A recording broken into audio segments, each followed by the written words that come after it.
Might not see them, you might not feel them, but if you don't understand your investment fees, it may be costing you tens of thousands, if not hundreds of thousands of dollars over your lifetime. My name is Quinton Chambers. I'm a chartered investment manager, financial planner, and wealth advisor, and over the last decade, helped Canadian families and small business owners save over $1 million in lifetime investment fees. So today I'm going to be breaking down investment fees, what they are, how they work, and how to make sure you're not overpaying. Because it's not just about saving money, it's about making sure your investments are working for you and not just a person or institution managing them. The frustrating thing about investment fees is that they're not always transparent or straightforward. They're often in fund documents, but explained with financial jargon, or if you're working with an advisor, they're often bundled with advice and product. And unless you're asking the right questions, it's hard to know how much you're specifically paying. And in my experience, I've met with many successful professionals and business owners who are doing a great job saving every month, but because they don't know how their fees are structured, are unknowingly handing away thousands of dollars that could otherwise be compounding in their favor. So let's talk numbers. Let's say over the course of 25 years, you invest $500,000. At 6% growth per year, that's $2.15 million.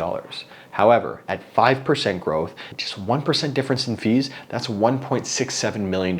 Now, that's $500,000 a difference alone. That's not small change, that's your future lifestyle. In my experience, people are paying more than they realize. There's still products out there that offer a management expense ratio, an MER of over 2% for high fee, actively managed funds. There are alternative products that do basically the same thing for a fraction of that cost available on the open market. So with that, I'd like to share my 5-step process for getting fee clarity and taking control of what you're paying. Step 1 is quite simple, and that's just knowing what you're paying. If you're working with a professional money manager, you have what's called managed money, and you will have what's called a management expense ratio, or MER. Now that MER is going to represent your annual cost of investing. Now the easiest way to find out exactly how much you're paying is by taking that MER, or management expense ratio, and multiplying it by the dollar amount you have in that product. That is the annual amount you're paying for that product. Now, because there's so many different ways to invest and manage your money, it's important you understand the different potential structures that are out there. There's also advisory fees. If you're working with a professional money manager or advisor, they could charge you an ongoing advisory fee on top of the product fee. If you're dealing with the DIY platforms,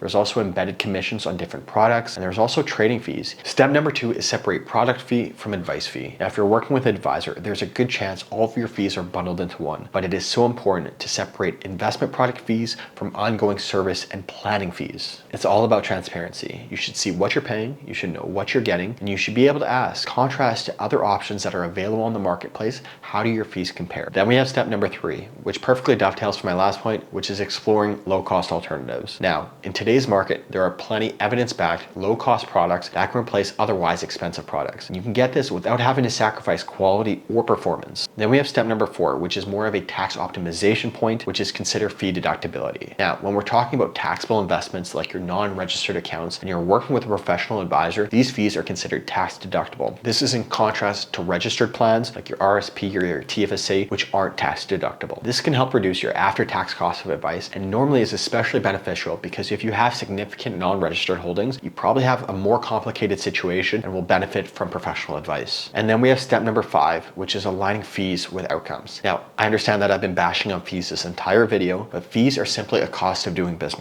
When you're working with any professional service provider, whether it's an accountant, a lawyer, a financial planner, or portfolio manager, the fees that you're paying are for their specialization, their education, and their ability to give you tools to get you to your goals. So the point that I'm trying to make here is to understand the value you're receiving for the fees that you're paying. Now, specifically for investment management, if that is your advisor's sole value proposition, there's likely lower cost alternatives that provide the same thing, but also have the added benefit of ongoing advice and proactive planning. Now, I can say from experience, there's a lot of great advisors out there who do a fantastic job on the investment management side, but also provide a lot of great value around the financial planning, the tax optimization, risk management, engaging with your spouse, providing you a clear plan from getting where you are to where you want to be. And I can promise you that's a lot better than just getting a fund statement and a birthday card every year. Now, I hope I've made this clear. Fees are the one part of investing that you can control. And if you control them wisely, paired with the knowledge of if your situation merits working with a professional advisor or not, you can set yourself up for long-term financial success. It's not about being cheap, it's about being smart. If you're not sure what you're paying, or if you want to make sure what you're paying is worth it, let's talk. I help Canadians across the country understand what they're paying in fees, build strategies that give them confidence, and help make sure they're keeping more of what they earn. Hit the like and subscribe button for more financial clarity. Until the next one, take care.